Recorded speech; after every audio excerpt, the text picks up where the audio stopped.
औज़ुबिल्लाहिमिनश्शैतानिर्रजीम बिस्मिल्लाहिर्रहमानिर्रहीम। Third year. आज हमने नेक्स्ट टॉपिक पढ़ना है tangent planes and normal lines. ठीक है, तो पहले तो हम ये समझ लेते हैं कि टेंजेंट प्लेन किसको कहते हैं और नॉर्मल लाइन से क्या मुराद है। अच्छा, आप देखिए इसकी definition. Consider all curves through a point P on a surface S. The straight line perpendicular to all these curves is called normal line to the surface at P. आपके पास कोई भी अगर एक सरफेस गिवन है तो इस surface के perpendicular अगर हम लाइन ड्रॉ करें तो दीज लाइंस आर कॉल्ड, यानी कि आप एक से ज्यादा भी लाइंस हो सकती हैं डिफरेंट पॉइंट्स पे। तो अगर हम फॉर एग्जांपल एक पॉइंट पी सेलेक्ट करें, इस पॉइंट पे से अगर डिफरेंट कर्व्स पास कर रहे हैं इस सरफेस पे, उन कर्व्स के परपेंडिकुलर जो लाइन होगी उसको हम कहेंगे नॉर्मल लाइन। ठीक है। और इस सरफेस की जो हमारे पास सरफेस है F x Y Z equal to 0, इस सरफेस के जो टेंजेंट, आप अगर एक प्लेन ले लें, टेंजेंट का मतलब है कि इस सरफेस को एक पॉइंट पे वो टच कर रहा हो, तो उस प्लेन को हम कहेंगे कि वो इस सरफेस का टेंजेंट प्लेन है। देखिए, आप इस तरह से इसको देख सकते हो। फॉर एग्जाम्पल ये एक सरफेस एस है, F x Y Z is equal to 0। इस सरफेस के अगर आप एक ऐसा प्लेन ले लें जो इस सरफेस को एक पॉइंट पी पे टच कर रहा है, तो ये कहलाएगा कि ये इस सरफेस एस का टेंजेंट प्लेन है at point P with coordinates X naught Y naught Z naught. और इस टेंजेंट प्लेन के परपेंडिकुलर अगर हम एक लाइन ले लें तो this is called normal line to the surface at the point P. अब मेन जो हमारा काम है वो हम लोगों ने ये करना है कि आपके जो क्वेश्चंस हैं इस एक्सरसाइज में, जो नेक्स्ट हम लोग एक्सरसाइज करने जा रहे हैं, इसमें यही क्वेश्चंस हैं कि आपसे ये कहा हुआ होगा कि आप टेंजेंट प्लेन की इक्वेशन निकालें, यानी आपको कोई भी सरफेस एस दी हुई होगी F x Y Z equal to 0, इस फॉर्म में आपको कोई सरफेस दी हुई होगी और आपसे कहा हुआ होगा कि आप उसके लिए टेंजेंट प्लेन की इक्वेशन निकालें और आप उसके लिए नॉर्मल लाइन की इक्वेशन फाइंड आउट करें। ठीक है। तो आप ये दोनों टाइप की इक्वेशन फाइंड आउट करने से पहले हम कुछ फॉर्मूले देख लेते हैं इससे रिलेटेड। ठीक है। अब इक्वेशन ऑफ प्लेन ये यूज होगी अगर आपने इस वक्त हमने इसको क्यों यूज करना है कि अगर आपने टेंजेंट प्लेन की इक्वेशन निकालनी है तो उसके लिए हम ये वाली इक्वेशन यूज करेंगे। इक्वेशन ऑफ प्लेन, ये कौन सी इक्वेशन दी हुई है? Equation of plane through a given point A and with a non zero normal vector N is A x minus x one plus B Y minus Y one plus C Z minus Z one is equal to 0। आपने अगर किसी plane की equation find out करनी हो, आपको उस plane पे एक पॉइंट के कोऑर्डिनेट्स गिवन हो और उस प्लेन के लिए नॉर्मल वेक्टर गिवन हो। नॉर्मल मींस परपेंडिकुलर वेक्टर उस प्लेन का गिवन हो। तो इक्वेशन क्या होती है? A x minus x one plus B Y minus Y one plus C Z minus Z one is equal to 0। तो ये इक्वेशन ऑफ प्लेन है जिसको हम यूज करेंगे to find out equation of tangent plane. ठीक है। Secondly हम एक जो फॉर्मूला यहाँ पे यूज करेंगे वो इक्वेशन ऑफ लाइन का यूज करेंगे। Equation of line through a given point P and parallel to a given vector D. ठीक है। वो क्या क्या आपके पास होती है? x equal to x one plus A T, Y equal to Y one plus B T and z is equal to Z one plus C T. अब इसमें याद रखना है कि X one Y one Z one ये p के coordinates हैं और a b c ये वेक्टर के कंपोनेंट्स हैं, पैरेलल वेक्टर के कंपोनेंट्स हैं। अब हम सबसे पहले एग्जाम्पल देख लेते हैं इससे रिलेटेड जो आपको दी हुई है बुक में। The girls example number 12 on page number 421। ठीक है, वो आप लोग निकाल लें। ठीक है। अच्छा, आप देखिए एग्जाम्पल नंबर 12 में आपसे कहा हुआ है find equations of tangent plane and normal line to the ellipsoid at any point P X one Y one Z one of the surface.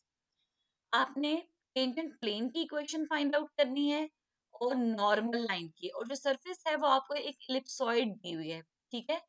तो अब सबसे पहले हम यहाँ पे फंक्शन देख लेते हैं f x Y z function क्या है, x square by a square plus y square by b square plus z square by c square और इक्वल टू 1 है। आप 1 को इस साइड पे ले आओ, -1 इज इक्वल टू 0। ये आपको फंक्शन दिया हुआ है। अब हमने फाइंड आउट करना है इक्वेशन ऑफ टेंजेंट प्लेन, ठीक है। अच्छा, आप ये याद रखिए कि जो नॉर्मल वेक्टर होता है, अब ये आपको यहाँ पे भी बताया हुआ है कि the tangent plane to the surface S at any point is the plane whose normal vector is gradient of f at P.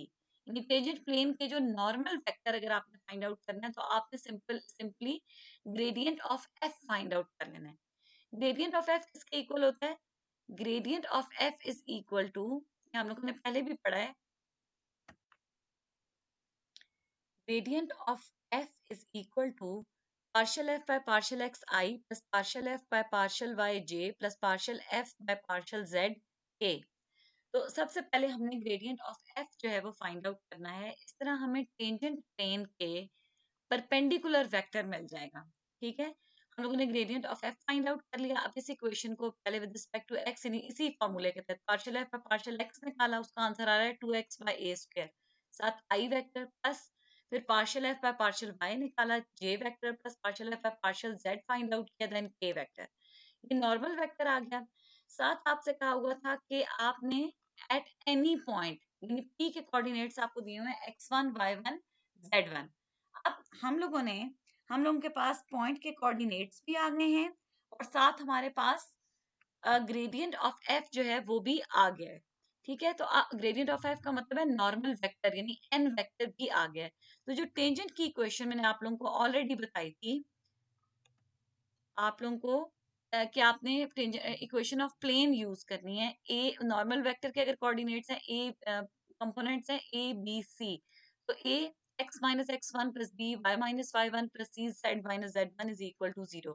यही यहाँ पे यूज किए हैं। ए की जगह यहाँ पे पूरी वैल्यू आ गई 2x1 by a square x minus x one plus 2y1 by b square y minus Y one plus 2z1 by c square z minus Z one is equal to 0। तो ये हमारे पास इक्वेशन ऑफ टेंजेंट प्लेन आ गई है। इसको simplify किया, इसमें से टू टू तो कॉमन आ रहा है, उसको तो कॉमन लेके कैंसिल कर रहे हैं। बाकी क्या रह गया x x one by a square, ठीक है। अगर हम सब में से देखें, नेक्स्ट टर्म में आ रहा है y y one by b square, third term में z z one by c square. बाकी थ्री टर्म्स ऐसी हैं, x one square by a square, y one square by b square और z one square by c square. इसको तीनों terms को ये equal के दूसरी साइड पे ले आए बिकॉज दूसरी साइड पे 0 मौजूद है। जब दूसरी साइड पे ले आए तो this is equal to 1 because ये आपके पास इलिप्सॉइड की इक्वेशन ही मान जाती है और जो पी पॉइंट है वो इस इलिप्सॉइड पे लाइक आ रहा है, ठीक है। तो therefore x one square by a square plus y one square by b square plus z one square by c square is equal to 1।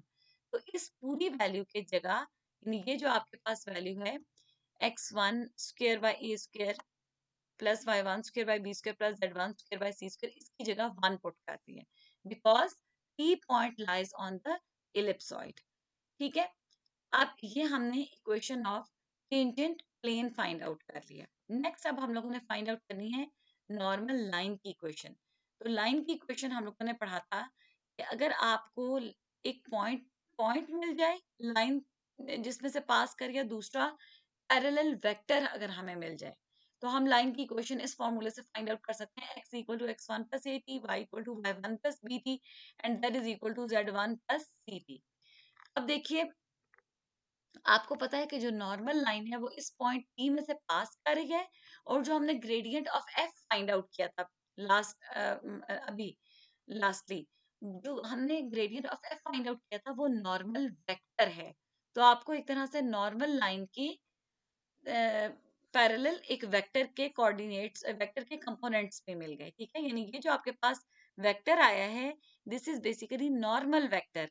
ये नॉर्मल वेक्टर है और आप नॉर्मल लाइन फाइंड आउट करें, इसका मतलब है कि जो नॉर्मल वेक्टर है ऑब्वियसली ये नॉर्मल लाइन के पैरेलल ही होगा, ठीक है।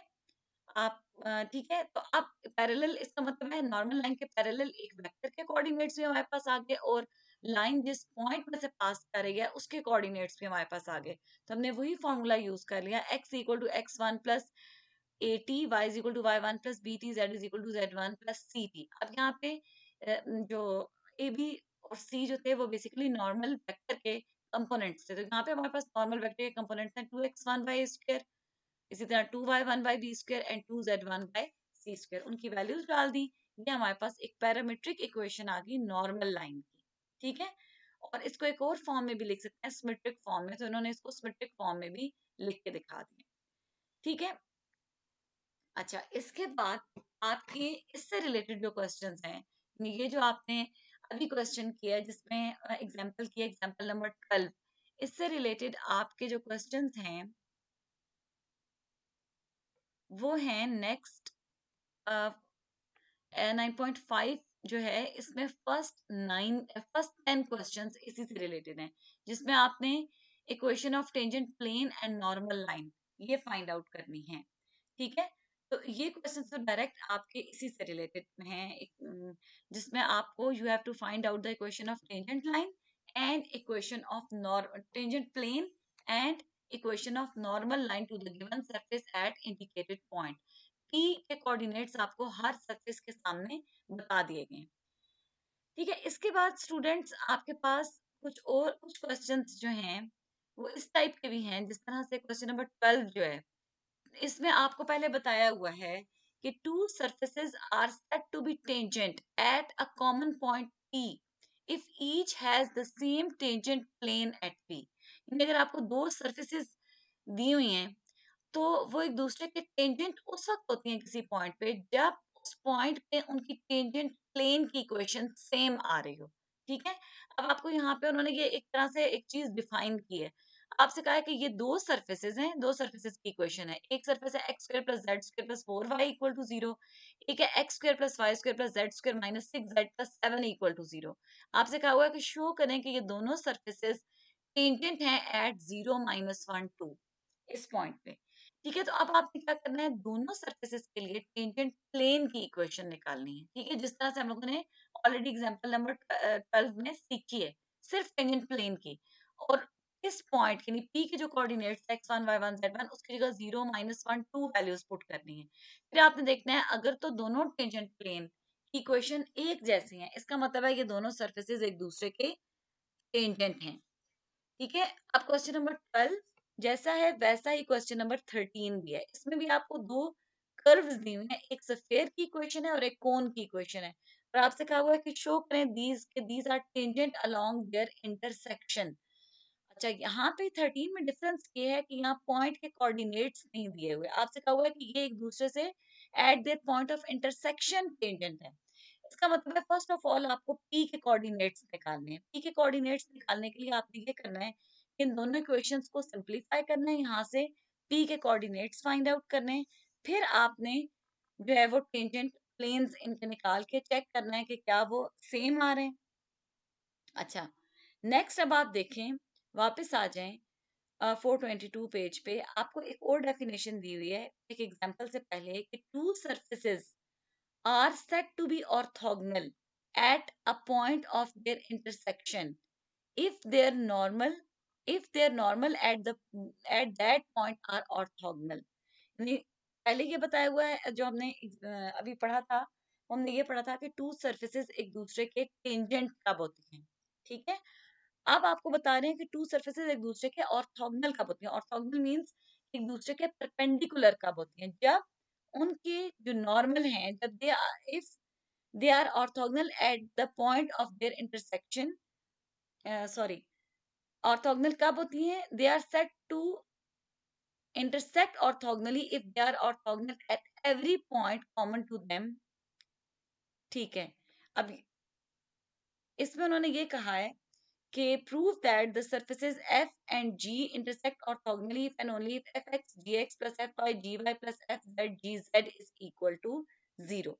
ठीक है, अब इसमें उन्होंने आपको ये बताया है कि अदर तो बेसिकली इन्होंने ये रिजल्ट प्रूव किया हुआ है, लेकिन ये हमारे पास एक तरह से क्राइटेरिया आ जाता है कि आपके पास टू सरफेसेस एक दूसरे के ऑर्थोगोनल उस वक्त होंगी जब वो इस क्राइटेरिया को फुलफिल करेंगी। ठीक है, स्टार्ट में तो आपको डेफिनेशन बताई हुई है कि टू सरफेसेस एक दूसरे के ऑर्थोगोनल कब होती हैं।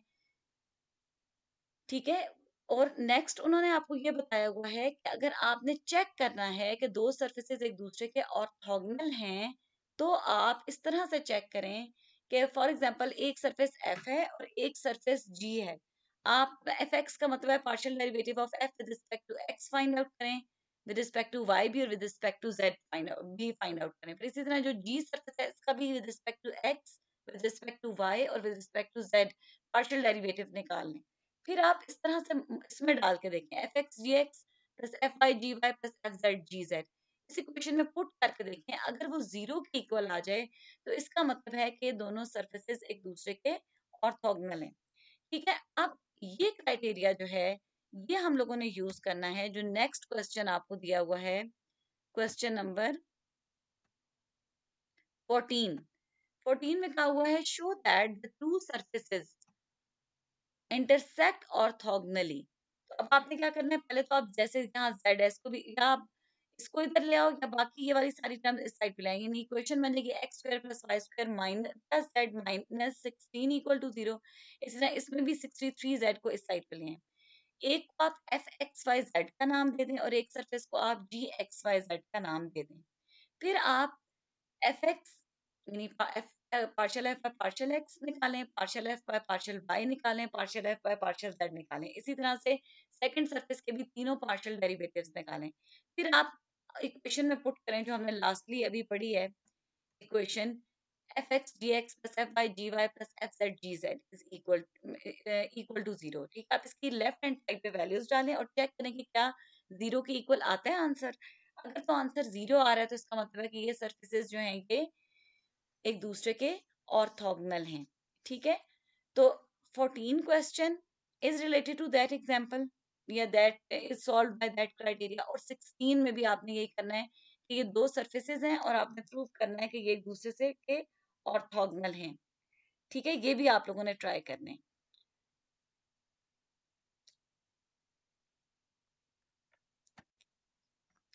अच्छा, अब गर्ल्स आप लोग देखें कि यहाँ पे आपको बताए हुए हैं next parametric equation of a surface. ये इस टॉपिक में आप लोग देखिए कि अगर आपको जो आपके एक्सरसाइज के लास्ट टू क्वेश्चंस हैं वो इस तरह से दिए हुए हैं कि आपको एक्स वाई कोई एक सरफेस है, ठीक है, जो कि आपको डिफाइन की हुई है by the parametric equation x equal to f u v, y is equal to g u v and h is equal z is equal to h u v. यानी एक्स भी in terms of u v given हो, y भी in terms of u v given हो और z भी in terms of u v given हो।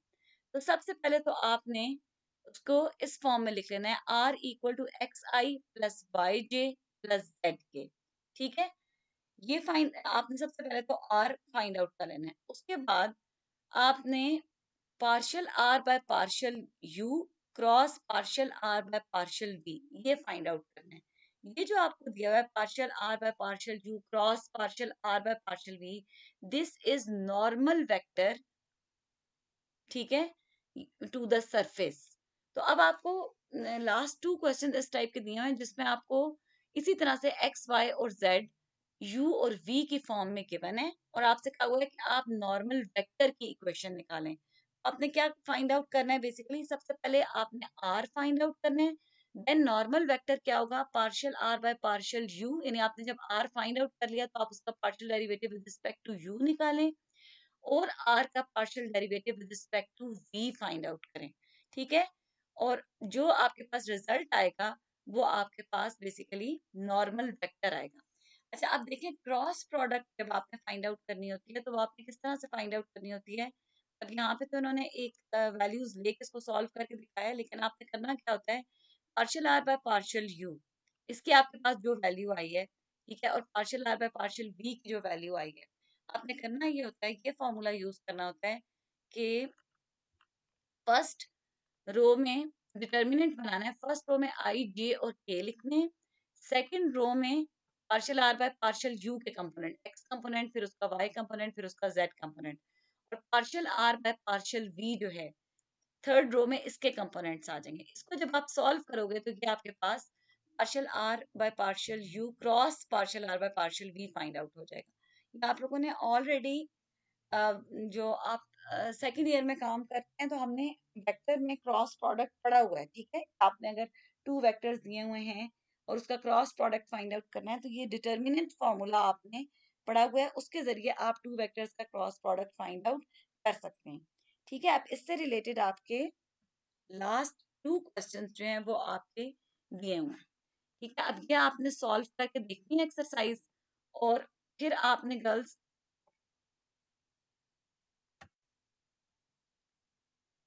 इसमें आपको जो डिफिकल्टी हो या कोई क्वेश्चन आपसे नहीं सॉल्व हो रहा तो वो आप मुझसे क्लियर कर सकते हैं, मुझसे व्हाट्सएप पे पूछ सकते हैं, ठीक है गर्ल्स। अल्लाह हाफिज, अस्सलाम वालेकुम।